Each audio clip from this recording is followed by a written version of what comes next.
ka ba napapagod na sugod ka ng sugod sa bahay? Abay, wala kang ibang ginawa kundi ang magalit sa akin. Hanggat hindi ka napapagod magsumbong sa asawa ko, hindi ako mapapagod na awayin ka. O, ano na namang sinumbong mo kay Noel, ha? Inano ka ba ng mga anak ko? Ay bakit hindi mo itanong doon sa bunso mo? Ang sabi ko sa kanya, maglinis siya ng bahay. Ay, ang sagot ba naman sa akin huwag na raw ako magpunta ron. Talaga ba? Ayan ba talaga sinabi ng anak ko? Tinanong ko siya eh. Ang sabi mo sa kanya, maglinis siya ng bahay namin, total, mukha naman sila mga katulong. Hindi ba? O ano sabi ng anak ko? Huwag ka nalang pumunta sa bahay kung pupunahin mo ang lahat. Kasi kalilinis lang naman niya eh. Yan ba ang ugali ng matinong matanda? Sasabihan mong mukhang matulong ang mga anak ko? Malinis ang bahay namin, mas malinis pa sa pagkatao mo. Isa sa mga mahirap na pakisamahan ay ang mga taong walang ibang ginawa kundi ang magsumbong. Yun ang ugali ni Iska. Kahit na walang katuturan naman ang sasabihin niya, isinusumbong niya pa rin sa anak niya. Dahil dito, nagiging sanhi siya ng awayan ng mag-asawa. Paano niya kakaharapin ang parusa na maipapataw sa mga taong gaya niya? May pagbabago pa ba o sadyang panghabang buhay na ang ganong kapangit na pag-uugali? Bakit naiinis ka na naman dyan, ma? Magkasalubong na naman yung kilay mo. Paano ba naman yung lola mo? Kung ano-ano na naman ang pinagsasabi sa papa mo. Naiinis na talaga ako sa matanda na yun. Bakit? Ano bang sabi niya? Di ba, nagpa-deliver tayo ng gasol? O ngayon, pinapasok ko dito sa loob tapos pinapakabit ko na lang din dun kay Totoy. Aba, itong magaling mong lola, nagsumbong ba naman sa papa mo na nagpapapasok ako ng kung sinong lalaki dito sa bahay? O ayun, tumawag sa akin. Galit na galit. Sino raw ba yun? Tapos puro babae pa naman daw ang mga anak namin. Sa inis ko, pinagmumura ko siya. Aba, kagigising ko lang eh. Tapos yun ang bubungad sa akin. Parang pinagbibintangan pa ako ng lalaki. Buisit na yan. Hindi man lang ako tinanong kung sino yun. Alam naman niyang bumili ako ng gasol. Sinabi ko rin na si Totoy nga yung nagkabit. Sino ba namang hindi mabubuisit, hindi ba? Wala rin sa hulog yung lola mo. Basta may maisumbong lang kahit na walang kwenta. Nanghingi na naman kasi ng pera sa papa mo eh. Natawa naman ako dun. Hayaan mo na, ma. Para namang hindi ka na nasanay dun kay lola. Ikaw lang nga nagbibigay ng stress dyan sa sarili mo. Gusto ko nga sanang hayaan na lang. Kasi wala din naman akong mapapala kung magpapaka-stress ako, di ba? Kaso sobra na. Kakausapin ko na lang si Lola bukas. Ako na lang magsasabi sa kanya niyan. Nako, kahit nakausapin mo yung matanda na yan, hindi niya aaminin yung pagsusumbong niya na yan. Nagiging impake talaga ako kapag siyang usapan. Kapag yan nakausap ko, yari talaga siya sa akin. Wala akong pakialam kahit na mas matanda siya. Hindi uubra sa akin yung ganyang pag-uugali niya. Papatulan ko talaga siya. Pinakalma na lang ni Ann ang kanyang ina. Madalas kasing nagagalit si Ivy pagkatapos niyang kausapin ang asawa. Nasa ibang bansa si Noel at magkaiba ang oras nila sa Pilipinas. Kaya bibihira silang magtagal na magkausap ng asawa. May 3 silang anak at si Ann ang pinakapanganay na 20 anyos na. Mabait naman si Ivy, sadyang hindi niya lang kasundo ang biyenan. Kapitbahay lang nila kaya tanaw lahat ng ginagawa nila. Minsan, kahit na walang kwentang bagay ay isinusumbong niya kay Noel, lalo na kapag nanghihingi siya ng pera. Meron pa nga isang beses, isinumbong ni Iska sa anak na madaling araw nang umuwi si Ann at hinahayaan lang ni Ivy ang anak na maglandi sa labas. Kaya galit na sumugod si Ivy sa bahay ng biyenan. Ano na naman yung sinusumbong mo sa asawa ko, ha? Ikaw matanda ka, ayusin mo yung pinaggagawa mo, ha? Aba, ay bakit sumusugod ka dito sa bahay ko? Paano namang hindi ako susugod? Nag-chat sa akin si Noel. Pinagsasabihan ako na pinababayaan ko ang mga anak ko? Anong pagpapabaya dyan? Nakikita mo na maayos sila. Totoo naman na madaling araw nang umuwi yung panganay nyo 20 anyos na ang anak ko. Graduate na yon ng college. Anong pakialam mo kung umuwi siya ng madaling araw, ha? Sa kasama na yung mga katrabaho niya na nagparty. O tingnan mo, hindi ba yan pagpapabaya sa anak? Hinahayaan ko kasi yung mga anak ko na mag-enjoy sa buhay nila. Palibasa, kapit na kapit ka sa pera ng asawa ko. Alam mo, alam ko naman kung anong habol mo sa anak mo. Pera lang naman, hindi ba? Nakikita ko yung mga chat mo sa kanya. Nagpapaawa ka na may sakit ka, pero panay ka lang naman sugal. Ang tanda mo na, hindi mo pa ayusin yung ugali mo. Paano kung mamatay ka bigla, ha?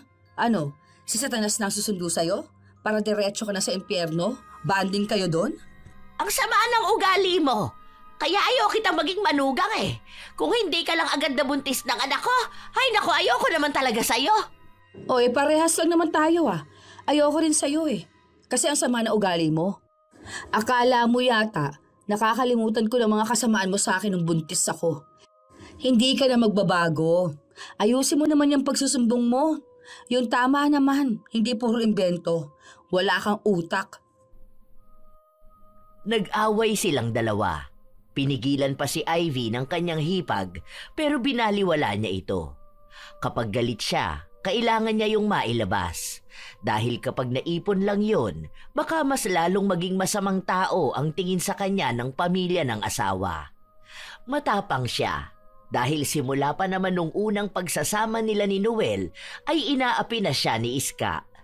Noon nga, gusto na magkasama sila sa iisang bahay pero sinabi ni Ivy na makikipaghiwalay siya sa asawa kapag pinagsama sila ng biyenan niya. Hindi niya kayang magtiis sa taong hindi maganda ang tingin sa kanya. Kaya tumira na lang si Iska sa kabilang bahay kasama ang anak niyang wala pang asawa. Isang araw, umuwi si Ann galing sa trabaho. Kita ko si Lola kanina. Kapag mga demonyo talaga makikita mo kung saan. Pag-alagala yan para maghasik ng kasamaan. Nakita niya rin ako, sumakay ako sa motor ni Kuya Chad. Ewan ko kung anong isusumbong nun kay Papa. Baka sabihin nun, may asawa na ako. Sobrang kakaiba pa naman yun. Desisyon niya yung palagi sa buhay Bukas natin malalaman yan kung anong sasabihin ng Papa mo. Aawayin ko talaga siya kapag may sinabi na naman siya kung ano-ano. Bakit ba ganun si Lola, Ma? Kasi nga, sa pera. Kahit naman hindi siya magsumbong ng kung ano-ano kay Papa, binibigyan naman siya ng pera, di ba? Oo, ganyan na talaga siya Kahit na bago pa lang kami mag-asawa ng Papa mo, hindi pa nag-a-abroad si Papa mo nun, naalala ko pa, yun yung pinakadahilan kaya naging bastos ako sa kanya. Bagong panganak ako noon, tapos napunta yung kapatid ko dito, aba. Ang sumbong niya sa Papa mo yung lalaki ko raw nagpunta sa bahay. Ay, galit na galit si Papa mo noon. Umuwi siya kahit nasa trabaho. Pagdating dito sa bahay, ang naabutan niya yung kapatid ko. Medyo bobo rin kasi yung Papa mo. Ang bilis maniwala doon sa nanay niyang sumbongera. Mali-mali naman ang sinusumbong sa kanya. Hindi mo lang mag-sorry sa akin. Ayun. Kaya kahit ganyan na edad niya, sasagutin ko talaga siya. Sabihin na nilang masama ang ugali ko, hindi naman magiging masama ang ugali ng manugang kung hindi masama ang ugali ng biyenan. Grabe naman pala yun si Lola. Ikaw talaga ang puntirya niya, no? Kasi naman, breadwinner nun ng Papa mo. Nung nagbuntis ako, di nabawasan yung perang ibibigay sa kanya. Kaya ganyan galit yan sa akin Panay ang sumbong sa Papa mo para lang hiwalayan ako.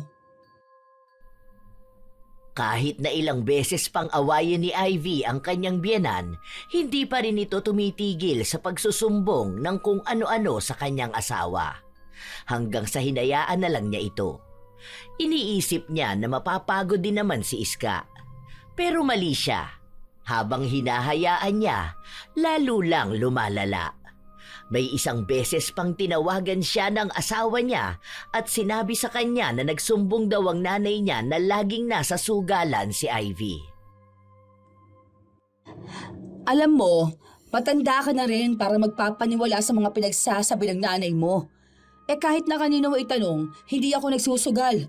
Baka yung sinusumbong na sa'yo yung nakita niyang kausap ko nun si Jonah. Malamang nasa bingguhan yung tao pinuntahan ko, pero hindi naman ibig sabihin nun na nagsusugal ako. Kung sugarol ako, tingin mo ba makakaipon tayo? Niwala nga halos sa babawa sa pinadadala mo, hindi ba? Dahil yung gastos lang dito sa bahay ang kinukuha ko. Bayad sa bills, tapos pambili ng pagkain. Ikaw, Noel, gamitin mo naman din sana yung utak mo, ano? Hindi yung panay ka rin hinala at paniwala dyan sa nanay mong sumbongera. Naiinis na ako sa kanya, ha? Nagtalo na naman ang mag-asawa. Lagi namang ganon. Pinagsasabihan na lang din ng mga anak niya si Ivy na huwag nang magpapatol. Wala rin naman siyang mapapala kapag pinilit niyang laging makipagtalo. Pero sadyang hindi matahimik si Ivy. Sumugod na naman siya sa bahay ng biyenan. O, di ba? Ito na naman tayo. Hindi ka naman nagsasawa magsumbong ng kung ano-ano sa asawa ko. Ay dahil nga naaawa ako sa anak ko. Mukha rin namang hindi na siya masaya sa'yo eh. Paano mo naman nasabi na hindi na masaya si Noel sa akin, ha? Alam mo, ikaw matanda ka. Kung may problema ka man sa akin, ako ang kausapin mo, ha? Yung mga simple na tanong mo. Kung sino yung lalaki na nasa bahay ko, kung sino yung kausap ko, kung nagsusugal ba ako. Kapag ganong mga klaseng problema sa akin ka dumiretso, ha? Kasi sa ngayon, ako ang makakasagot nun. Kasi ako yung nandito, hindi yung anak mo. Kapag ako biglang inatake rito, isusumbong kita sa anak ko. O bakit? Kahit naman hindi ka atakihin, wala ka namang ibang alam na gawin kundi ang magsumbong, di ba? Nabibigyan ka ba ng extra na buhay kapag may sinusumbong ka, ha? Bakit ba palagi mo na lang ako minamasama? Concerned lang ako. Aba malay ko kung nagsusugal ka talaga, di ba? Baka masayang lang yung pinaghirapan ng anak ko doon sa ibang bansa. Ang sa akin lang, gusto ko maging aware yung anak ko sa mga nangyayari dito. Hindi mo dapat ako inaaway dahil ang sa akin lang, yung ano sa pamilya nyo. Yung ano? Yung gulo sa pamilya namin?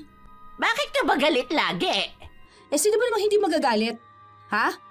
Kung sana ako na lang muna yung kausapin nyo, di ba? Hindi ko sinasayang ang pera ng anak ninyo, ha? May ipon kami para pagtapos ng kontrata niya, pwede na siya umuwi, tapos hindi na siya bumalik ng UK. Para dito na lang kami, sama-sama. Hindi ko winamaldas ang pera niya. Tsaka may trabaho yung panganay ko.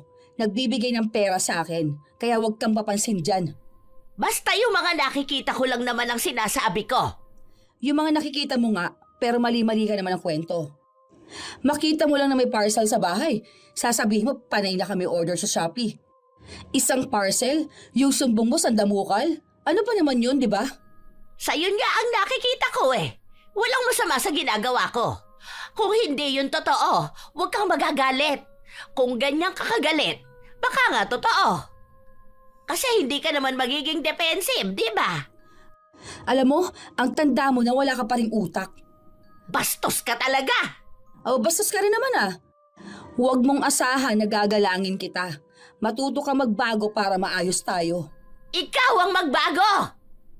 Ikaw, malapit ka na nga mamatay, hindi ka pa nagpapakabait. Gusto mo yata maalala ng mga tao yung kasamaan mo lang eh. Grabing ugali yan. Aayawan ng mga tao. Sunod-sunod ang naging sagutan nilang dalawa dahil wala sa kanila ang nais na magpaawat. Hindi rin naman magpapatalo si Ivy. Ayaw niyang pagbigyan ang biyenan. Habang si Iska naman, gusto niya siya ang mananalo dahil siya nga ang mas matanda. Ilang araw na hindi ulit nagkikibuan ang dalawa. Hanggang sa isang araw, walang pasok si Ann. Kausap niya noon ang papa niya at nung pinatay na ang tawag, sinabi niya sa ina kung ano ang naging usapan nila. Sinugod daw sa ospital si Lola. Sobrang sama daw kasi ng loob sa'yo. Sa akin lang sinabi ni Papa kasi baka mag-away na naman daw kayo. Aawayin mo na naman daw siya. Para namang lumalabas niya na akong may kasalanan. Yun nga raw ang sumbong ni Lola. Sinugod mo raw siya, inaway mo, pinagmumura mo, tapos lahat na lang daw ng masasakit na salita pinagsasabi mo na sa kanya. Kaya ayun, sobrang sama nga raw ng loob, isinugod sa ospital. Nanghihingi nga ng pera kay Papa nagpapaawa. Diba, andyan naman si Lola, hindi naman siya na ospital. Nakita ko pa nga siyang tumaya ng weteng. Ay nako, para namang hindi mo alam kung anong ugali ng lola mo. Nagsumbong na inaway ko. Tama naman siyang inaway ko siya. Dahil panay siya sumbong sa papa mo eh. Pero yung minura ko siya, Baka mahimatay siya kapag nabigyan ko siya ng malutong na mura. Kinausap ko nga yun si Lola. Kasi pinahiya niya ako nun eh. Sabi ko wag naman ganun. Nakita niya kasi ako kasama ko yung apo ni Manong Boy. Di ba nga kaedaran ko yun? Kababata. Ayun. Kumustahan kami kasi kahit nasa iisang bayan kami, hindi naman kami nagkakasalubong. Ang sabi ba naman sa akin ni Lola, wag kong sayangin ang buhay ko sa lalaki na yun. Sabi ko, hindi ko naman kako boyfriend yun. Hindi ba pwede makipag-usap sa lalaki? Lagi na lang ba may mali siya? Tapos, sinumbong niya ako kay Papa. Nakikipaglandian daw ako dun sa tindahan. Tapos ang kalandian ko pa daw, adik. Pinagalitan ako ni Papa. Sabi niya baka walang patunguhan ang buhay ko. Oh, hindi mo ata yan sinabi sa akin ah. Paano ko nga po sasabihin? Galit na galit ka nung nakaraan. Sinugod mo pa nun si Lola, di ba? Kapag nagsabi ako, dagdag pa yun sa pag-aawayan ninyo. Kapal na mukha nun para magsabi ng ganun. Kakaiba ma. Matanda kasi siya kaya nakakatakot sagutin eh. Parang asama ako naman kapag yung lola ko sinagot ko. Kapag ganyan sabihin mo sa akin. Wala akong pakialam kahit na mag-away pa kaming dalawa. Si Papa ang kausapin mo ma. Hindi yung wala siyang ibang ginawa kundi ang maniwala sa mama niya. Wala naman sanang masama kung yung isinusumbong sa kanya totoo. Kaso, mas naniniwala pa siya doon kaysa sa sinasabi natin sa kanya. Sumasama talaga ang loob ko sa kanya, ma. Pauwi na siya March, diba? Hindi ako excited. Feeling ko mas malala pa yan si Lola kapag nandito si Papa. Malala talaga.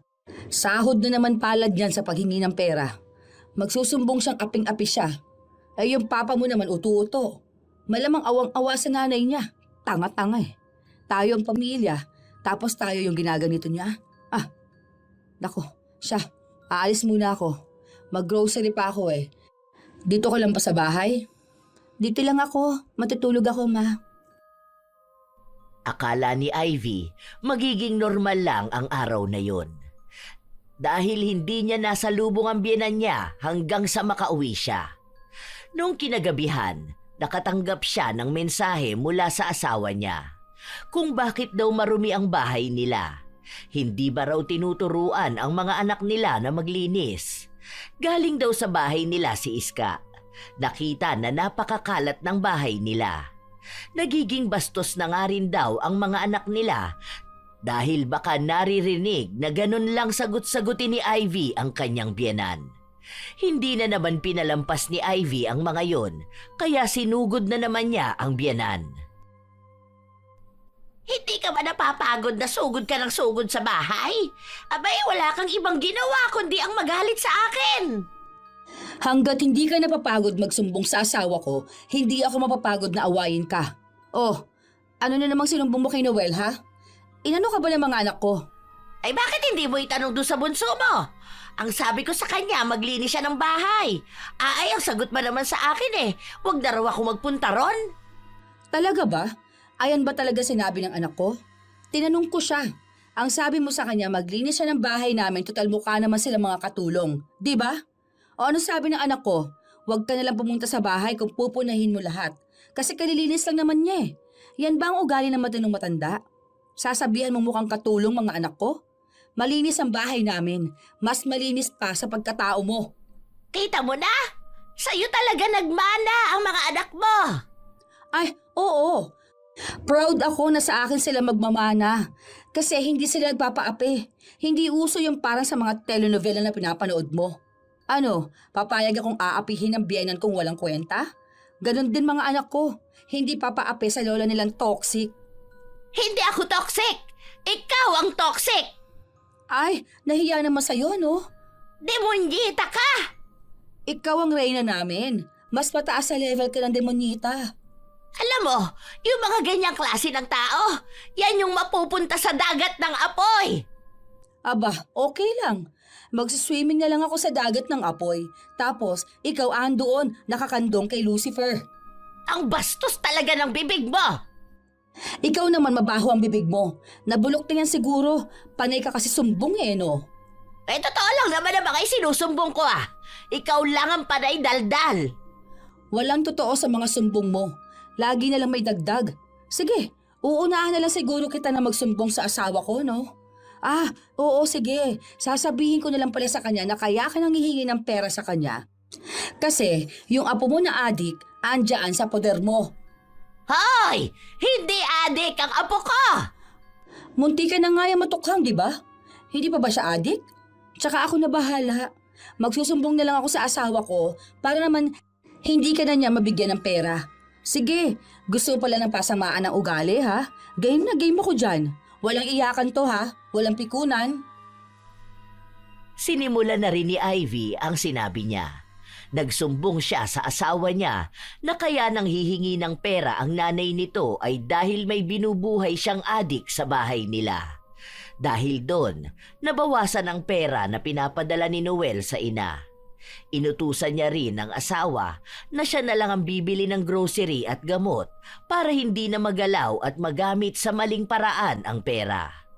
Dahil doon, si Iska naman ang sumugod sa bahay nila at galit na galit sa kanya.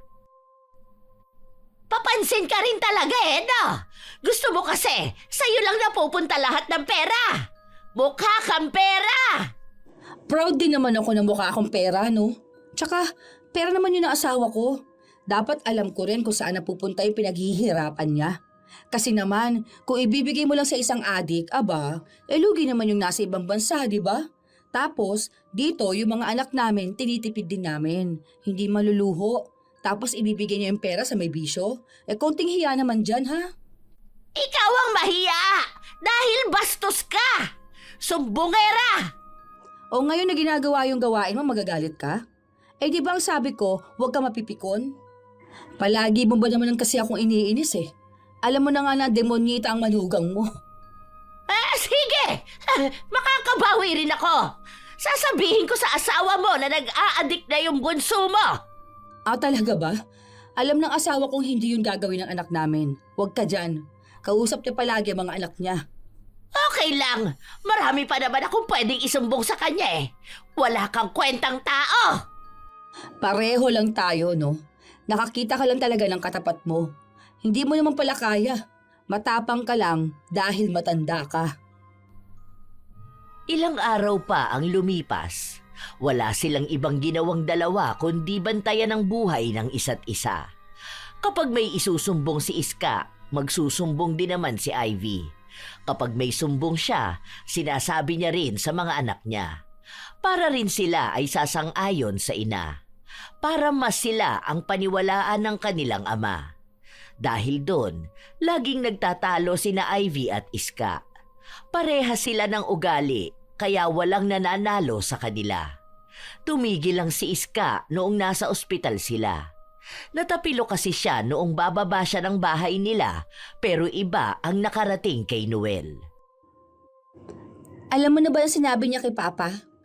Hindi pa. Hindi pa ako kinakausap ng Papa mo eh. Nagsumbong siya na kaya siya napilayan dahil tinulak mo. Nagtatanong sa akin si Papa kung nasaan ako, kung nakita ko raw ba. Sabi ko hindi ka naman lumabas ng bahay kasi nagpalinis tayo ng kuko dito. Tsaka hindi naman kahapon natapilok si Lola, kanina lang. Hindi naman malala, pero ang sumbong ni Lola, baka hindi na raw siya makalakad. Grabe naman. Nagpapaawa na naman siya. Sa bagay, kwento niya yan eh. Kawawa talaga siya dyan. Nag-chat nga ako kay Tupe eh. Nagtatanong ako kung kumusta na si Lola. Okay naman daw. Natapilok daw talaga, pero nakakalakad na raw. Umuwi na nga ata siya ngayon. Andyan na. Pero ang kwento niya kay Papa, baka raw 1 week sila doon. Nag-send ako ng screenshot kay Papa ng usapan namin ni Tupe. Kaya pala last na message niya sa akin kung may cash pa ako rito. Hindi pa siya nag-seen. Akala ko kung anong sasabihin niya eh. Baka bibigyan niya ng pera yung sinungaling niyang nanay. Grabe naman talaga pala si Lola, no? Talagang yung mga sumbong niya may paninira ng ibang tao. Tapos, puro lang kasinungalingan. Bakit kaya hindi pa rin siya nagbabago? Mahihirapan talaga magbago yung mga tao na ganun. Para kasing feeling nila, yun na lang din ang makakapitan nila. May naniniwala kasi sa kanila eh. Kaya akala nila habang buhay nilang magagawa yon. Ang mali kasi dyan yung papa mo. Kahit na ilang beses na siyang niloko ng mama niya, o ayun, nagpapauto pa rin siya. Okay lang sa kanyang siraan ang pamilya niya. May isa pa pala akong kinaiinisan. Kasi nung nakaraan, nalaman kong sinusumbong ni Lola kay Tita Mariel itong si Bunso. Nakita niya raw na naninigarilyo. Tapos wala ka nun dito. Nagpunta si Tito Vince, pinagalitan si Bunso. Bakit daw nagbibisyo na ganon? Na bata pa. Sabi ko hindi yun totoo. Bawal nga sa usok si Bunso tapos maninigarilyo pa siya. Hindi lang pala kay Papa nagsusumbong ng mali si Lola Pati pala sa iba natin mga kamag-anak. Kaya pala ganon mag-chat sa akin si Mikay. Naiinis sa akin. May sinumbong pala si Lola sa kanya. Tungkol doon sa ex niya na nilalandi ko raw. Nakasabay ko lang naman yan sa jeep. Ni hindi ko nga nakausap.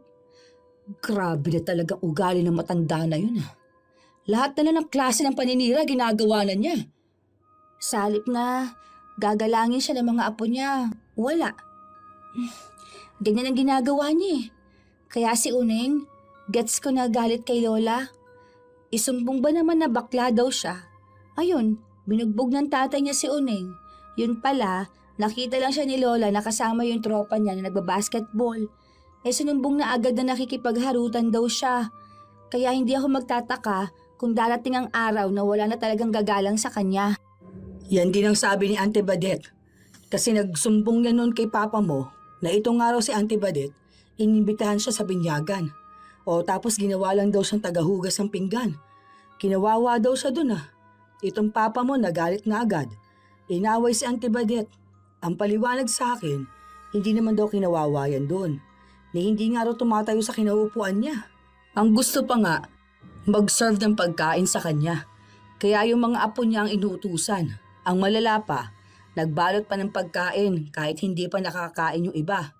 Ang nangyari ayun, naubusan ng pagkain yung ibang mga bisita na parating pa lang. Alam mo ma, dapat makahanap yan si Lola ng katapat niya Yun bang kada magsusumbong siya ng mali, may parusa na mangyayari sa kanya? Ay, ewan ko ba. Sana nga maparusahan na siya Para naman magbago siya kahit na papano. Pero hindi ko sigurado kung magbabago pa ba yan. Ilang araw pa ulit ang lumipas, panay pa rin ang sumbong ni Iska ng kung ano-ano. Minsan pa, nagugulat na lang si Ivy dahil hindi niya alam kung paano nakaimbento ng ganong sumbong ang biyenan. Iniisip niya na lang na tinuturuan din yon ng iba nilang kamag-anak na naghihintay rin ng bigay ng asawa niya. Isang gabi, magkausap ang mag-asawa patungkol sa negosyo na gusto nilang simulan. Paghahanda na yon para sa pag-uwi ni Noel. Bale, i-order ko na to Para kapag dating mo, makikita mo na ang itsura nito. Mga 1 month pa kasi bago dumating Tapos December ngayon, ang daming holiday niyan. Para kung January katapusan ang dating nila.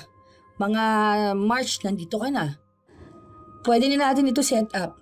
O nga pala, hindi na kami maghahanda ng Pasko Sa bagong taon na lang, si Ann kasi sa Sagada raw sila ng mga kaibigan niya magpapasko.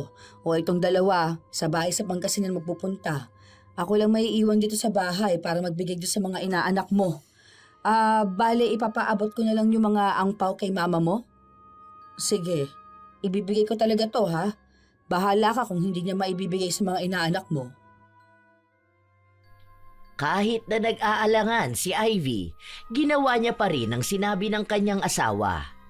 Uuwi na lang din siya ng Pangasinan para makasama ang mga magulang niya.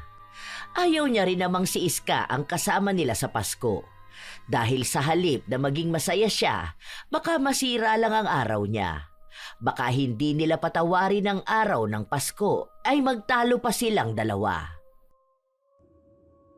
Ay, sandali. Kukuhanan ko ng video. Ipapadala ko kay Noel na inabot ko talaga sa'yo itong mga ibibigay niya sa inaanak niya. May mga pangalan naman na yan Kilala niyo naman yan. Kasi mga apo niyo lang din naman yan. Yung iba, papadalhan na lang sa GCash. Bakit kailangan mo pang videohan? Para namang itatakas ko tong pera na ito. Wala akong tiwala sa'yo. Kung wala ka naman palang tiwala sa akin, bakit hindi ikaw ang maghawak nito? Uuwi nga ako ng Pangasinan, di ba? Ikaw nga raw ang magbibigay niyan, sabi ni Noel. Kumuha lang ako ng video dahil baka isumbong mo sa asawa ko na wala akong binigay sa'yo. Ipapasa ko to sa kanya. O ayan, tig 500 laman yan ha. Ayan, nakita dito sa video. Kapag yan nabawasan o kaya walang nakarating sa mga inaanak niya, ikaw na may kasalanan yan. Nasaan yung pera ko? Anong pera mo? Yung sinabi ni Noel na pamasko ko. Hindi pa ba yan? Di ba nagbigay na ako ng nakaraan na 3K? Ha? 3K lang? O anong bang gusto mo? Ang laki na ng 3K no? Puro ka dyan reklamo. Ano? Yung anak mo andon sa malayo ngayong Pasko? Ganun mo lang hahayaan yon? Alam na ba ng tatay niya yon? Baka naman umuwi yun ng buntis. Wala ka nang pakialam doon, okay? Kung anong gustong gawin ng anak ko, matanda na siya. Sarili mong asikasuhin mo. Magbabagong taon na. Magbago ka naman na. Hindi yung ganyan pa rin kagaspang yung pag-uugali mo. Taon-taon nagbabago at nadadagdagan yung edad mo. Pero ikaw, pasama pa rin ang pasama ang ugali. Umalis si na Ivy kasama ang dalawa niyang anak. Nung Pasko mismo, gabi, tumawag sa kanya ang asawa niya at nagtatanong kung bakit hindi niya ibinigay ang pamasko sa mga inaanak niya. Ibinigay ko na yung kay mama. May video ako rito oh. Ayan na nga ba sinasabi ko eh. Ayaw mo kasi maniwala sa akin na hindi niya yun ibibigay. Nagsumbong din daw si Iska na sinagot-sagot daw at nilait siya ni Ivy. Palamunin lang daw siya at walang ibang ginawa kundi ang umasa sa bigay ni Noel. Binawi niya rin daw yung 3,000 na pamasko ni Noel. Sinabi raw sa kanya na wag na siyang magpasko dahil masama naman daw ang ugali niya. Umiiyak daw si Iska habang nagsusumbong siya. Wala na raw siyang balak magsabi dahil baka awayin na naman siya ni Ivy at sabihan na naman siyang sumbongera. Nag-away na naman ang mag-asawa. Paskong Pasko, silang dalawa ang nagtatalo. Kaya sa inis ni Ivy, tinawagan niya ang anak niya. Mahina signal dito ma, bakit? Nakita mo yung chat ko? Naiinis ako sa lola mo. Yung pera na para sa mga inaanak ng papa mo, hindi niya ibinigay. Sinabi niya ba naman na hindi ko ibinigay sa kanya? Tapos inaway ko raw siya? Kinuha ko pa raw yung pera na bigay ng papa mo. Eh kung hindi ba naman? Ay, buwisit! Ma, Pasko ngayon. Huwag ka na magpaka-stress dyan. Wala naman tayong magagawa eh. Ganyan na ang ugali ni Lola. Ano, hahayaan ko lang siya? Ganun ba? Makakakita rin po yun ng katapat niya. Wait ka lang. Sa susunod niyan, uuurin na yung bibig niya dahil puro sa sumbong ng mali. Ay, sana nga. Gusto kong makita na bubulok yung bibig ng matanda na yun para makaganti man lang ako sa kanya. Wala talaga siyang alam gawin eh, kundi sirain ang araw ko. Ang layo ko na nga sa kanya, ganyan pa rin siya sa akin. Tingnan mo, may bago na naman tong isusumbong sa papa mo sa New Year. Magpapaawa na naman yan. Sana masabugan ng paputok ang bibig nun eh. Salpakan ko kaya ng pikulong bibig niya. Ewan ko kung makapagsumbong pa yon. Sige na ma. Hina talaga signal dito eh. Kita na lang tayo sa 29. Uuwi na rin naman kami niyan. Dito ka na bumaba na lola mo ah. Tapos sabay-sabay na tayo umuwi. Sige na, enjoy ka dyan. Ingat ka palagi. Katulad nga ng inaasahan ni Ivy, nung sumapit na ang bagong taon, may narinig na naman siyang sumbong mula kay Iska. Hindi raw siya binati ng mga apo niya. Ayaw rin daw siyang kausapin ni Ivy. Pinipilit niya naman daw na magkaroon sila ng maayos na relasyong dalawa. Pero tanging si Ivy ang nagiging masama sa kanya. Kahit daw handa ay ayaw siyang bigyan. Pinagsaraduhan din daw siya ng pinto. Kung ano-anong sumbong na hindi lang kay Noel sinabi, kundi halos sa buong ang kanila. Ano ba naman to si Lola? Nag-send ba naman ng sumbong niya dito sa GC? Para namang inapin natin siya. Unang araw pa lang ng taon ah. Hindi ba to nagpapahinga? Gusto niya ba na palagi mangiinis sa atin? Gusto pa naman na sana ng good vibes ngayong taon na to. Kaso sa nalubong natin na bad trip tayo, hindi mo lang pinagpabukas eh. Ganyan yan palagi, taon-taon na lang. Alam ko na yan, ganyan din naman yung ginawa niya last year, di ba? Nagsumbong sa papa mo na hindi natin siya binati, na masama ang loob niya sa atin at lalo na sa inyo dahil mga bastos kayo. Ayan, nagsumbong din pala kay tita. Sabi pa niya, inaaway natin siya ngayon. Hindi pa nga tayo lumalabas ng bahay. Ay, ewan ko ba? Hindi lang siya buong taon ganyan. Buong buhay na niya. Nagbigay siya ng stress. Ang sarap ng kain ko na salad ko Nakakainis. Hindi nila kinikibo si Iska.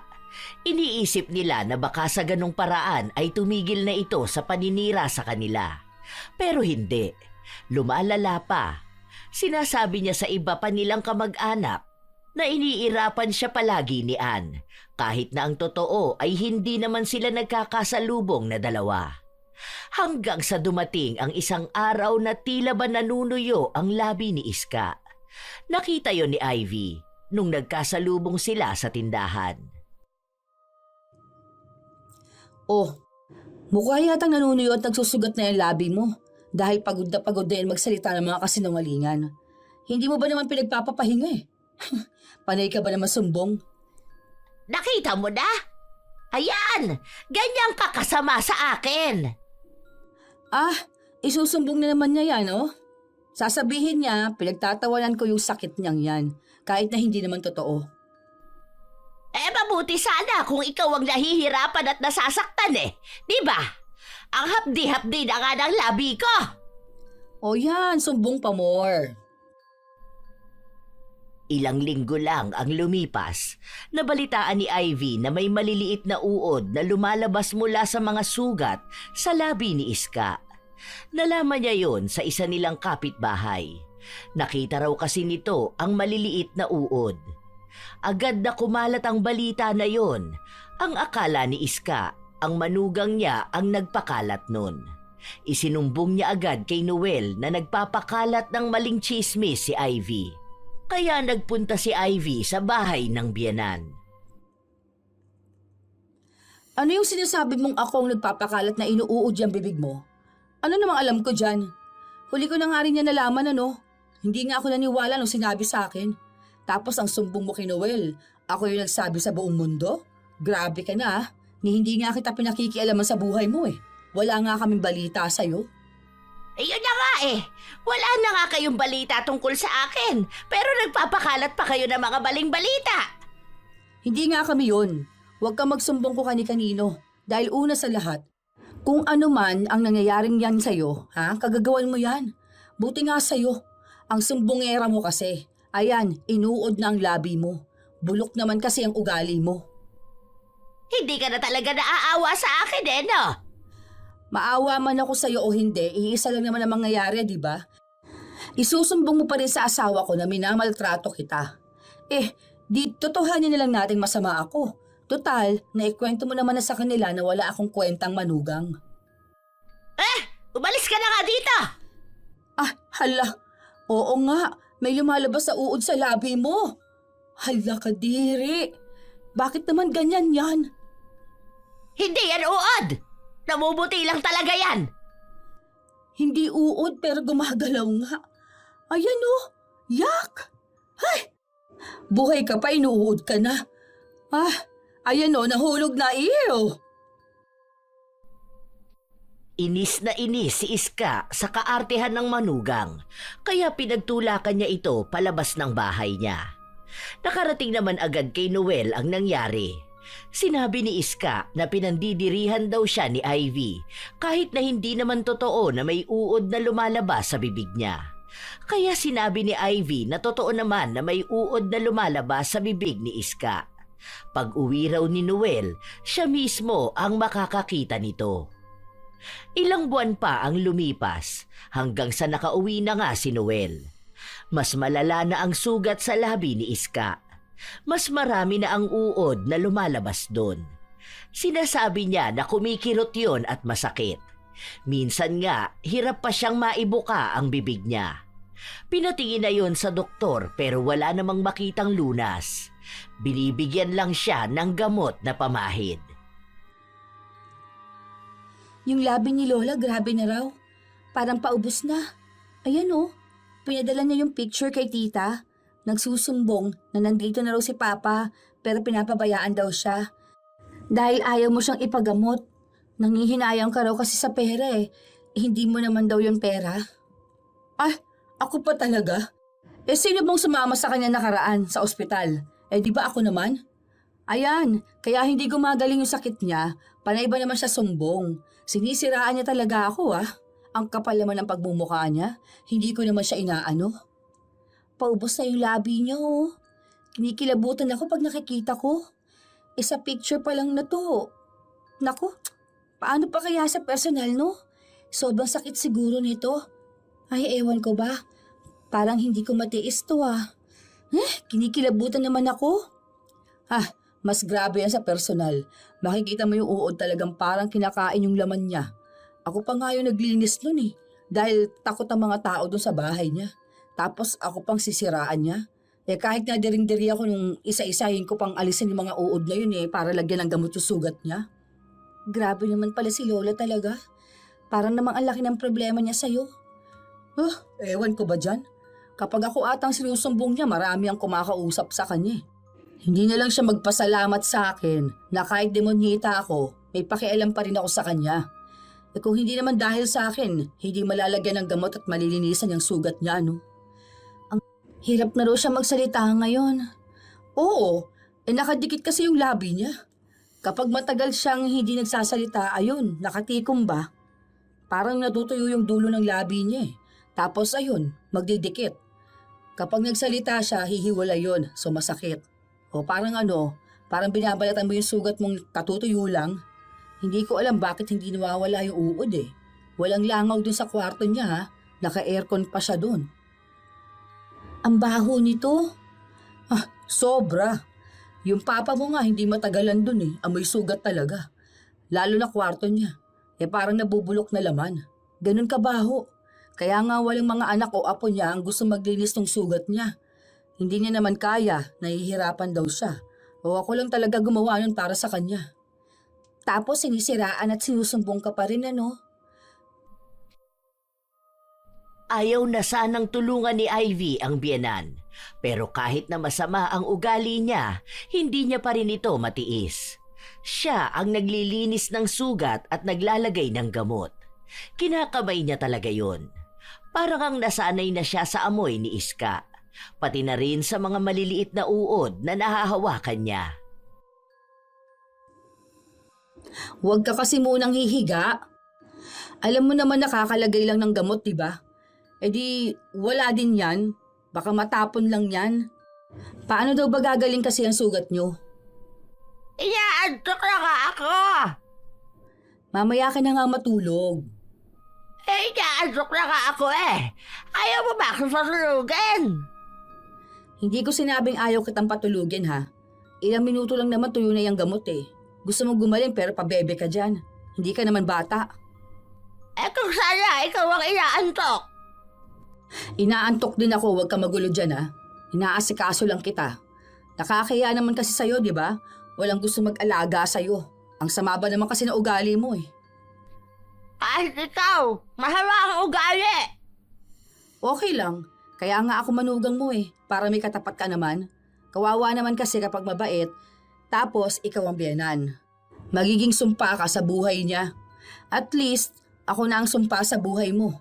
Masamang ugali, laban sa masamang ugali.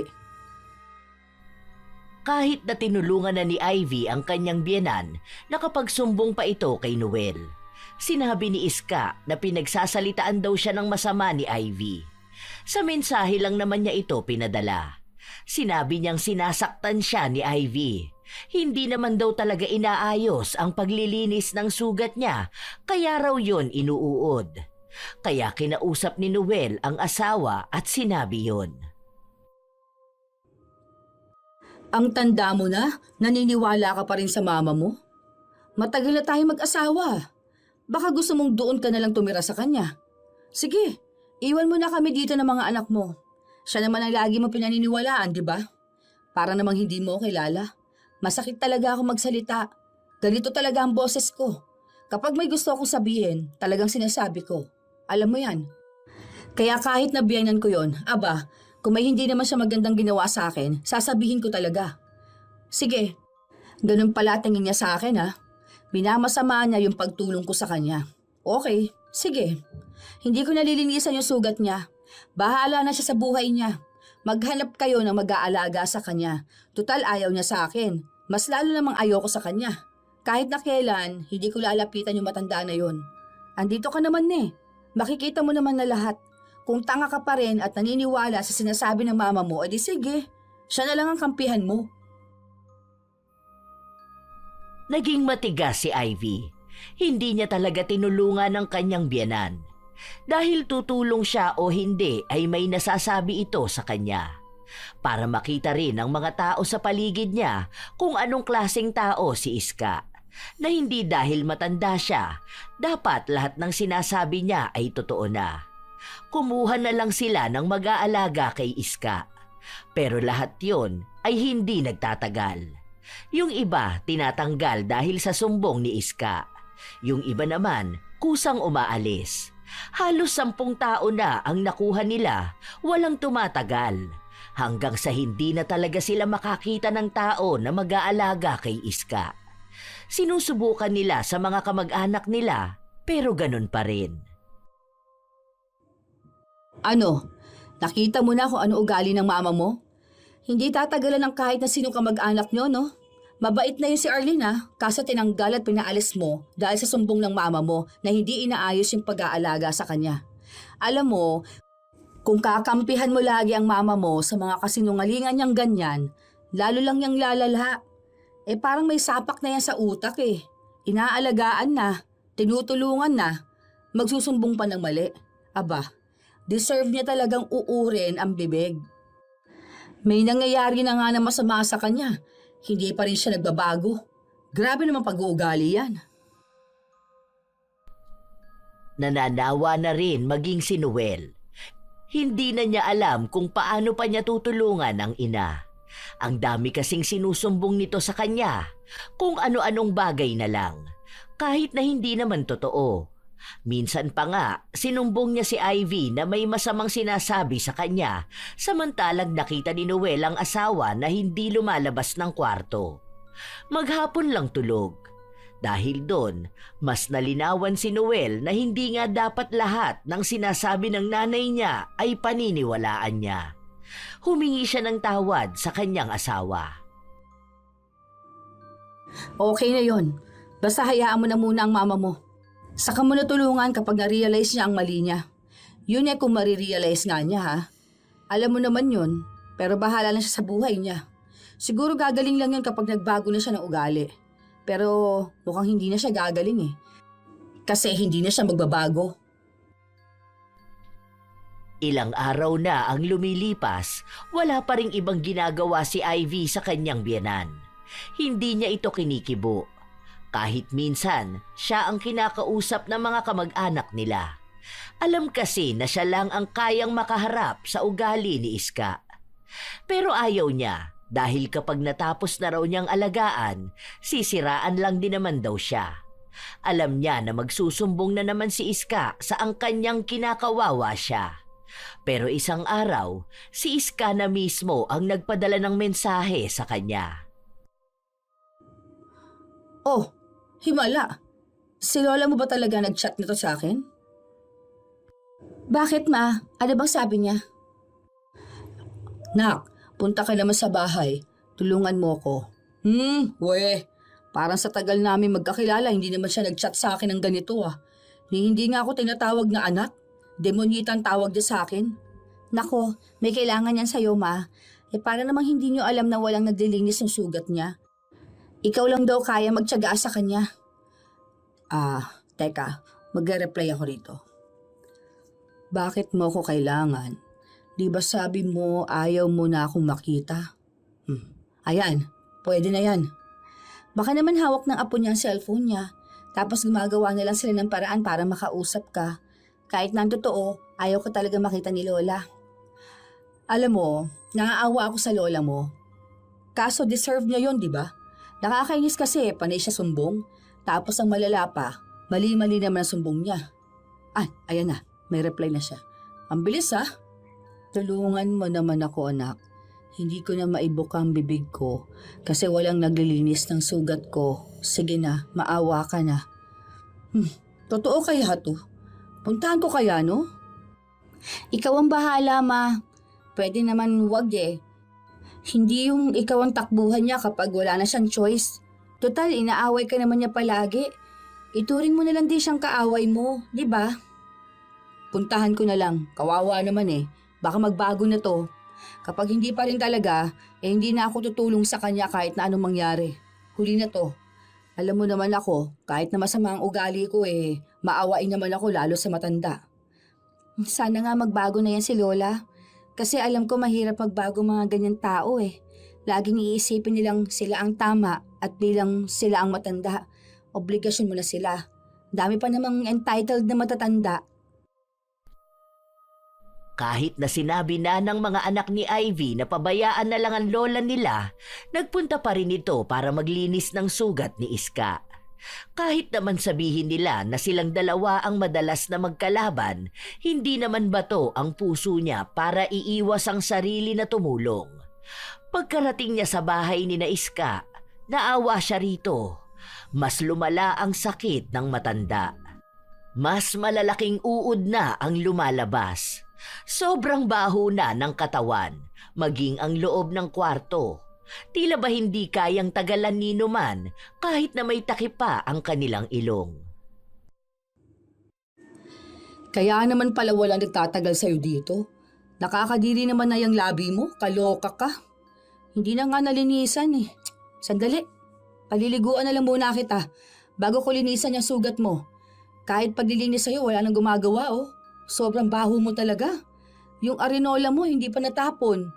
Ilang buwan na ba itong nakaimbak dito?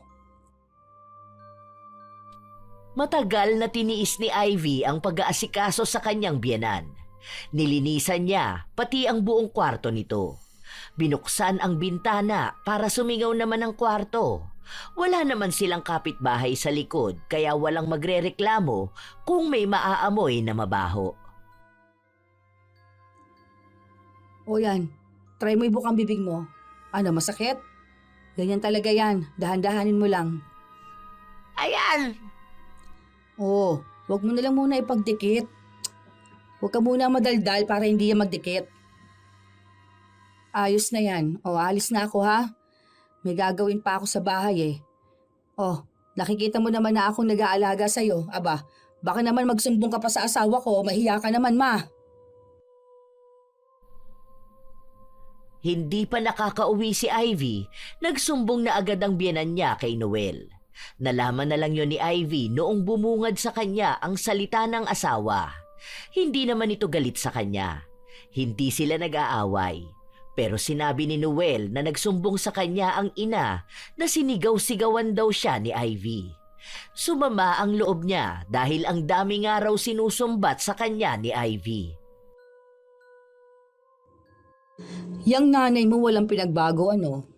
Anong sinigawan ko raw siya? Ano bang gusto niya sa boses ko? Yung mainhin na manugang? O kinausap ko lang siya anong isinumbat? Kung yan lang naman pala maririnig ko pagkatapos kong magtiis na wag masuka habang pinaliliguan siya at malinisan ang kwarto niya, hindi nila sana ako tumulong. Buisit siyang matanda na yan ah. Teka, hindi ko yan pala alampasin. Gusto niya pala ng gulo ah. Sige, ngayon kami mag-aaway dalawa.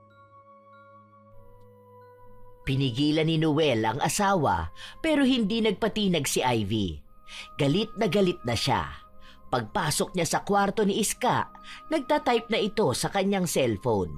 Mukhang may isusumbong na naman ito. Ano? Kanino ka na naman magsusumbong na may maltrato kita ha? Na inaaway kita, na sinisigawan kita. Sige, ngayon tototohanin na lang natin ang lahat. Buisit kang matanda ka? May masama na nga nangyayari sa'yo, hindi ka pa rin nagbabago. Hindi mo ba ako nakikita, ha? Hindi mo ako nakikita? Walang ibang gustong tumulong sa'yo. Kahit mga kasama mo dito sa bahay, tapos ako na nagmamalasakit lang, gusto mo pang siraan sa lahat? Wala naman akong pakialam kung pangit ang tingin sa akin ng ibang tao dahil wala akong pakialam sa kanila. Hindi ko lang tanggap, ang bait ko na nga sa'yo, ganyan ka pa. Huli na to. Kahit na anong gawin mo, hindi na kita tutulungan. Kahit na uurin pa yung buo mong katawan, ang sama ng ugali mo matanda ka. Alam mo na nahihirapan na ako. Nagdaldal ka na. Ay oo talaga. Magdadaldal ako hanggat gusto ko. Isusumbong mo rin naman ako sa asawa ko na inaaway kita Tututuhanin ko na lang. Para kahit paano alam kong totoo yung sinumbong mo. Kapal na mukha mo.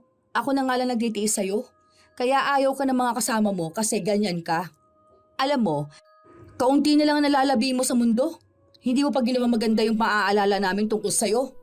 Totoo naman na masama ka sa akin Hindi lang naman ako masama sa'yo. Lahat na nakapaligid sa'yo masama sa'yo. Alam mo kung bakit? Kasi masama ka rin sa amin. Hindi naman ganyan ang mga tao sa'yo kung mabuti ka, hindi ba? Ako aaminin ko, masama ang ugali ko. Pero sa mga taong masasama lang ang ugali. Hindi mo ba pansin? Galit ako sa'yo, pero naaawa pa rin ako sa'yo. Hindi nga dapat kita tinutulungan Kasi kung tutuusin, hindi naman kita kaano-ano. Maliban sa nanay ka ng asawa ko. Wala naman akong pakialam dapat sa'yo Pero nandito ako, nagtitiis dyan sa mabaho mong sugat. Noon, nagtsatsaga lang ako sa mabaho mong ugali. Kakaiba ka rin talaga Bahala ka na sa buhay mo. Hindi na kita tutulungan, kaya ganyan na nangyayari sa'yo kasi hindi ka nagbabago. Tama lang yan sa'yo. Magdusa ka na lang. Hindi mo rin naman gustong magbago Hindi ka obligasyon ng kahit na sino. Galit na umalis si Ivy. Pinanindigan niyang hindi na siya tutulong kay Iska. Kahit kasi matapos ang pangyayari na yon, panay pa rin sumbong si Iska sa mga anak niyang wala man lang tumutulong sa kanya. Hindi na nga raw siya matulungan ni Ivy, lagi pa siyang inaaway. Wala naman na siyang pakialam dahil ayaw niyang magpapatol sa biyenan. Lalo na at magsisimula na rin ang kanilang negosyo. Nanawa na ang mga tao kay Iska. Maging ang mga anak niya ay hindi na naniniwala sa mga sumbong niya. Para bang kaunti na lang ay aabandonahin na rin siya. Kaya ang ginawa ni Iska, nagsumbong siya sa ibang tao. Nakarating pa ito sa ahensya na nangangalaga sa mga matatanda. Isinumbong niyang pinababayaan siya ng mga anak niya. Walang gustong mag-alaga sa kanya, kaya kinausap si Noel. Pero sumama si Ivy para patunayan na inaalagaan ng nanay niya pero si Iska ang walang kasiyahan. Hindi yan totoo. Ilang beses na minamasukan para mag-alaga dyan sa biyenan ko, pero ayaw niya. Laging umaalis kasi nga masama ang ugali niya. Alam nyo, hindi lahat na matanda nakakaawa. Yung ibang matanda masyadong entitled. Nakita mo na? Ganyan ka talaga sa akin? Ganyan ka kumausap ng biyenan mo? Pwede kang ipabigay dyan sa mga nangangalaga na yan. Ewan ko kung mapagtiisan ka nila. Sige, kunin nyo na yan. Kayo mag-alaga dyan. Paano ba mag-donate sa inyo? Para may panggastos kayo sa matanda na yan. Hindi ka na naawa. Kaya nga kinakausap ang anak ko. Hindi naman ikaw. Ako naman ang asawa niya. Kasal kami, kaya may karapatan din ako sa mga desisyon niya. Total, gusto mo naman yung kaawaan ka, di ba? O ayan, may mga totoong nurse na mag-aalaga sa'yo doon. Ewan ko na lang kung hindi magsumbong ka pa na minamaltrato ka nila. Hindi inaasahan ni Iska na papayag ang mga anak niyang isama siya sa bahay ng mga matatandang may sakit at tila inabandona ng pamilya nila. Ang sabi nila, pwede silang magbigay ng pera para sa gamutan ni Iska. Ayaw na sumama ng matanda pero wala na siyang nagawa nung pumirma na ang mga anak niya. Akala ata ni Lola kapag nagsumbong siya, ipapaobliga sa mga anak niya ang pag-aalaga sa kanya. Nabigla ata siyang ipinaubaya siya doon. Naglabas pa ng malaking pera para sa kanya at personal nurse niya. Ganyan yung lola mo. Tingnan mo, bukas niyan may isusumbong na naman yan sa papa mo tungkol na naman doon. Lagi na lang siyang nagpapaawa. Hindi na siya magbago. Nakakainis na siya. Buong angkan na ata natin makakarinig ng mga reklamo niya sa buhay. Isumbong na lang niya ako sa kahit na sino. Basta alam kong tama naman ang ginawa ko. Tsaka mga anak na rin naman niya ang nagdesisyon kung hindi naman ganun ang ugali niya, siguro may nagmamahal pa sa kanya. Paano? Kahit na anong alaga at malasakit mo sa kanya, sisiraan ka pa rin. Isusumbong yung mali kahit na hindi naman yun ang nangyari. Katulad nga ng inaasahan nila, nagsumbong si Iska. Sinabi niya na masama ang ugali ng mga nurse. Sinasaktan daw siya. Kung ano-ano pang salita ang sinasabi sa kanya. Pero nung dalawin siya doon, maayos naman siya. Mabait naman ang mga nag-aalaga sa kanya. Talagang si Iska ang may problema. Kaya kahit na anong sumbong niya, wala nang handang makinig sa kanya. Kung kani-kanino na lang din siya nagpapaawa. Bilang matanda, may naawa sa kanya. Pero di nagtatagal ay nakikita rin kung ano ang tunay niyang pagkatao. Halos 1 taon siyang nanatili doon, pero hindi pa rin siya gumagaling. Hanggang sa isang araw, nakatanggap na lang ng mensahe si Ivy. May chat sa akin ang lola mo. Tingnan mo, ang haba. Hindi ko pa binabasa eh. Wala akong panahon dito. Baka kunwari niya lang to. O kaya baka aawayin na naman ako o susumbatan. Kapag siya may chat, hindi ko na talaga binubuksan. Basahin mo na, ma. Baka naman humihingi na yan ng tawad sa'yo. May chat din siya sa akin eh. Ngayon lang, pero maiksi lang. Oh, sorry daw sa mga nagawa niya sa akin at sa pamilya natin. Kung lagi raw ako ang sinusumbong niya kay Papa. Hindi pa ako nag-reply. Ay, pati pala kay tita oh. Nag-chat si tita. Nagsabi may chat daw sa kanya si Lola. Nagsasorry din daw. Sus! Paawa na naman siya. Bahala siya. Hindi ko to babasahin. Alam ko na yan. Sorry now tapos masama ugali later. Baka naman nanawa na rin siya dun. Manawa talaga siya. Eh sana nga makakuha siya ng magandang asal dun no. Alam ko yung iba dun mababait talaga. Dun ako naaawa sa mga mababait pero iniwan ng mga anak nila. Eh siya, deserve niyang walang mag-alaga sa kanya. Malas siya. Hindi martir na kuha niyang manugang. Basahin mo na, ma. Ay, hindi. Puro lang naman to kasi sinungalingan eh. O ayan, kita ko nagsasorry siya sa akin. Hayaan mo na. Ilang araw na panay chat sa kanya si Iska pero hindi niya binabasa. Ayaw niyang makakita ng kahit na anong kadramahan mula sa kanyang biyenan. Pero ilang linggo lang ang nakalipas para bang bigla na lang niyang naisipan na dalawin si Iska. Malala pa rin ang lagay nito. Sobrang payat na niya dahil hirap na siyang makakain. Doon lang nakaramdam ng awa si Ivy. Pero ayaw niyang magpatalo sa awa, lalo na kung hindi naman din nagbabago ang biyenan niya. Hindi ka nagbabasa ng chat. Di ko binabasa, ang dami. Nahihilo ko. Magsusorry na lang ako sa personal. Hindi kasi ako masyadong makapagsalita. Sorry tapos ano? Uulit na naman? Bait-baitan ka dito para kunin ka?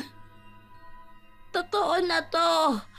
Kasi yung ibang matatanda dito nakausap ko. Tapos, grabe, pinagdaanan nila. Nakita ko na swerte pa rin pala ako. Buti naman alam mong swerte ka pa sa mga anak mo. Kasi kung ganyan ba naman talaga ang ugali mo eh, walang magkakagusto na tagalan ka, no? Ayun na nga ang dahilan. Kaya humihingi ako ng tawad. Inisaya ko na kayo.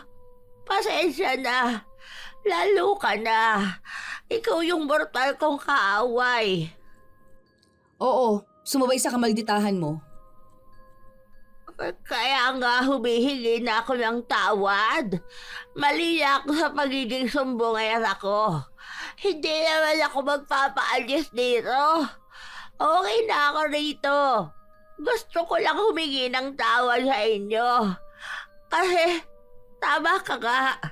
Kaunti na lang ang oras ko sa mundo. Bakit puro galit pa ang maiiwan ko? Hindi ko alam kung totoo yan sinasabi mo ha. Pero bigyan mo muna kami ng oras para makapag-isip. Hindi naman pwedeng isang sorry mo lang magpapatawad na kami. Eh may mga sugat kang nagawa sa amin simula pa nung una. Lalo na sa pamilya ko na lagi mo sinisiraan. Lagi mo sinusumbong mga kilos namin na may dagdag na kasinungalingan. Kaya nga inyo ako humihingi ng tawad. Hindi ko alam kung kailan ako magpapatawad. Ilang araw pa ang lumipas, napansin nila na walang nirereklamo si Iska. Hindi na siya nagsusumbong. Sa halip, Nagkukwento na lang siya ng kung ano-anong nangyayari sa lugar kung nasaan siya. Sinabi niya rin na mukhang tanggap na niyang hindi nagagaling ang labi niya. Hindi raw nawawala yung mga uod, tapos mas lalo lang din lumalala ang mga sugat niya. Ang isa lang sa hiling niya, sa kaarawan niya ay magkasama-sama sila. Kahit na yun na lang daw ang huling beses na magkasama-sama sila. Si Ivy naman, binabantayan niya lang ang pag-uugali ng kanyang biyenan. Hindi niya kasi alam kung nagsasabi ba ito ng totoo o peke lang ang pagbabago niya ng ugali. Pero pansin niyang totoo nga na natauhan na ito. Ma, paano yan? Sa birthday ni Lola, dito siya? Oo, yun na yung napag-usapan namin ng papa mo sa mga tita mo. Yun ang wish niya eh. Ma, tingin mo ba nagbago na talaga si Lola? Hindi na kasi siya nagsusumbong kung kani-kanino, hindi tulad noon. Siguro. Ewan ko, hindi ko rin alam. Napatawad mo na ba siya? Inuunti-unti ko, pero siguro napatawad ko na siya. Minsan na lang ako naiinis sa kanya kapag naaalala ko lang yung ginawa niya. Pero wala na akong galit. Alam mo na may ginawa ako, Ma. Huwag mong sasabihin kahit na kanino, ha? Oh, anong klase ba yung ginawa mo? Hindi naman siguro yan masama, ano? Masama siya. Kasi Ma, ano kasi to, ako yung dahilan kaya nagkaganon si Lola. Ha? Anong nagkaganon? Yung ugali niya? Hindi, yung sa labi niya, pinabaran ko kasi siya eh. Ano ka ba naman, bata ka? Anong pinaggagawa mo? Hoy, sino nagturo sa'yo na lumapit ka sa mambabarang, ha? Alam mo bang masama yan? Paano kung ikaw ang balikan yan? Paano kung makarma ka niyan? Yun na nga. Alam ko naman na masama yung pinaggawa ko kay Lola. Kasi naman, Ma, naiinis ako sa kanya eh. Kung ano-ano na lang pinagsusumbong niya kay Papa kahit na hindi naman totoo. Inis na inis kasi ako sa ugali niya. Kaya ayun, nung nakakilala ako ng mambabarang, pinabarang ko na siya. Matagal ko naman pinag-isipan eh. Kaso ganun talaga ang ugali niya. Naawa naman ako sa kanya noon. Pero kasi hindi naman siya magbabago ng ganyan kung hindi dahil nagkasakit siya, di ba? Anong gagawin dyan? Ano, gagaling pa daw ba lola mo? Tinanong ko na yung kakilala ko. Pwede pa rin naman daw. Siya na lang magtatanggal ng barang kay Lola. Kaya nga papupuntahin ko siya dito sa birthday ni Lola. Baka kasi magtaka ka na may ibang bisita. Huwag mo na lang sasabihin sa kanila ha. Secret na lang natin tong dalawa. Naku naman bata ka. Huwag mo nang uulitin yan ha. Kahit na kanino, huwag mo yung gagawin. Masama yan. Opo ma, sorry na. Hindi ko lang talaga napigilan ang sarili ko eh. Naiinis naman kasi talaga ako. Kahit na. Kung naiinis ka sa isang tao, awayin mo. Pero wag naman yung lalapit ka sa mambabarang. Mabuti na lang walang masamang naging balik sa'yo. Puro ka talaga kalokohang bata ka. Ang sabi naman kasi sa akin, wala naman daw yun magiging balik. Anong walang maging balik? Lagi may balik yon kapag ganyan lang gumagamit na itim na kapangyarihan. Huwag mo na yan gagawin ha. Baka sa susunod na gawin mo yan sa ibang tao, ikaw ang mapahamak. Buti hindi naisipan ng lola mo na magpa-albularyo. Kung sakali niyan, damay ka sa babalikan ng barang. Promise talaga, hindi ko na uulitin ma. Basta wag mo ako isusumbong ha. Aayusin ko naman tong ginawa ko eh. Nakukonsensya na rin kasi ako. Bumabait na si Lola kahit na papaano. Nilihim ng mag-ina ang lahat. Noong sumapit na ang kaarawan ni Iska, magkakasama silang pamilya. Masaya ang matanda dahil kahit na paano, walang nag-aaway. Masaya lang ang lahat. Puro tawanan at kwentuhan. Nagkabati na rin silang dalawa ni Ivy. Ilang linggo lang ang lumipas, nalaman nilang nawala na yung mga uod na lumalabas sa sugat ni Iska. Gumagaling na rin daw ang sugat nito. Napatunayan ni Ivy na totoo nga na natanggal na ang barang nung binisita niya ang biyenan. Wow, ayos ang labi mo ma. Kapag magaling na yan, ano na naman kayang mga lalabas dyan ha? Baka maging sumbongera ka ulit. Alam mo, magkapareho lang pala tayo ng ugali. Nakakainis pala makakilala ng kaugali mo, ano? Oh, hindi naman ako sumbongera, ma. Hindi ka pa nagiging sumbongera. Ay, wag naman sana. Sa maldita kong to, alam ko makakahanap ako ng malupit na manugang. Naku, mahirap kaaway ang sarili. Loko ka talagang demonyita ka. No, pero paano nga po yan, ma? Kapag okay ka na, uwi ka na? Oo yata. Parang ayaw mo pa. Ang dami ko na kasing kaibigan dito. Ay, nagkaroon ka rin ng kaibigan? Parang bago yan sa pandinig ko ah. Eh lahat kasi nakakaaway mo. Kahit nga doon sa atin eh. Ang tanda ko wala kang kaibigan kahit isa. Eh lagi ka nga raw kasi nagsusumbong. Hindi ah. Nagbago na nga ako, diba? Ano naman ang isusumbong ko sa ginagawa nila rito? Pare-pareho lang naman kami ng ginagawa. Huwag ka masyado magbago, ma. Kinukuha agad ni Lord ang mababait. Ikaw kanina mo pa ako inaano ah.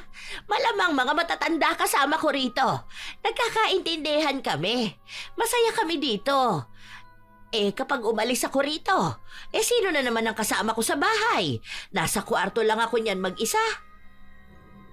Mamimiss mo nga mga kamarites mo dito, ano? O ano sabi ba ng anak mo? Si Noel, wala naman siyang sinasabi sa akin eh. Hindi ko pa sila nakakausap. Pero sabi naman sa akin, kahit na gumaling ako, pwede pa rin naman daw ako dito. Kung sakali, sasabihin ko na lang sa mga anak ko. Ayoko rin naman maging pabigat sa kanila sa bahay eh. Dito na lang ako. May mga nakakasama pa akong kasing edad ko.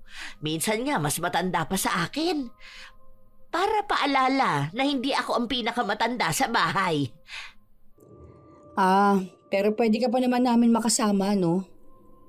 Ngayon gusto mo na ako makasama, ha? Miss mo na siguro kung makaaway palagi. Sinabi mo pa, ma. Hindi ako sanay na wala akong sinusugod. Nakakapanibago. Parang nga minsan gusto kitang awayin. Sige, sa susunod kapag bored na ako rito, aawayin kita para susugurin mo ko. Tapos nun, iinom tayo ng tsaa. Tsaa talaga? Hindi naman kami pwedeng uminom ng gin dito. Grabe naman, pati dito maglalasing pa kayo matatanda kayo, ha? Hoy, tatanda ka rin ano? Malalaman mo rin bakit mas masaya kasama ang mga kaedaran mo. Pare-pareho kayo ng kwento ng buhay.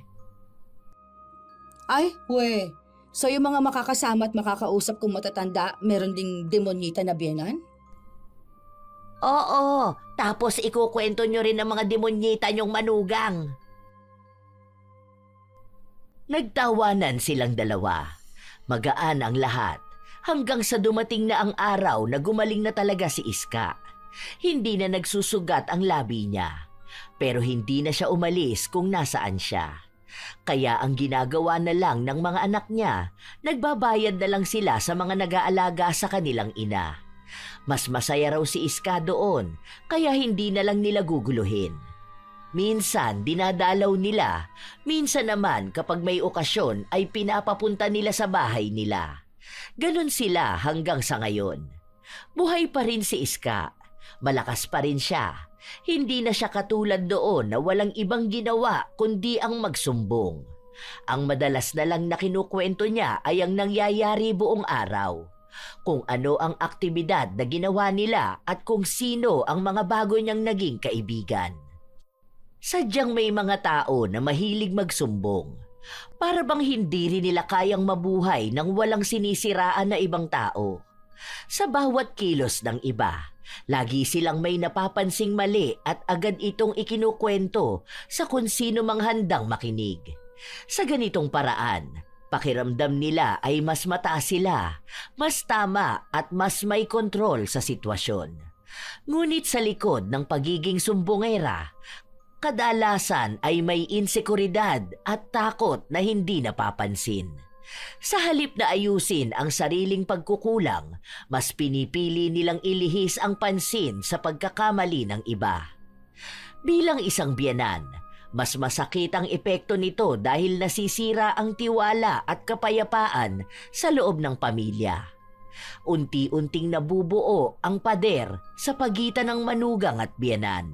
Hindi dahil sa malaking kasalanan, kundi dahil sa paulit-ulit na paninira at pakikialam. Hindi lahat ng sinasabi ay dapat napatulan, katulad ng hindi lahat ng sumbong ay dapat na paniwalaan. Bilang biyenan na sumbongera, paalala na ang inyong papel sa pamilya ay hindi magsimula ng gulo, kundi maging tagapangalaga ng kapayapaan sa pamilya. Tandaan na ang taong abala sa pagsira ng iba ay siya ring sumisira sa sariling lugar sa pamilya.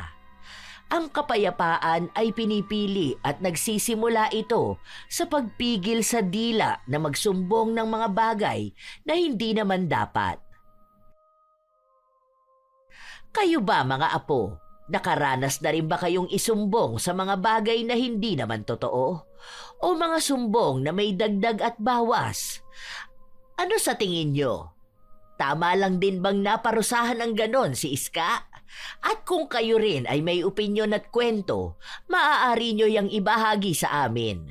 Naway may magandang aral kayong natutunan. Ito ang inyong Lola Telang at maraming salamat sa lagi ninyong pakikinig mga apo.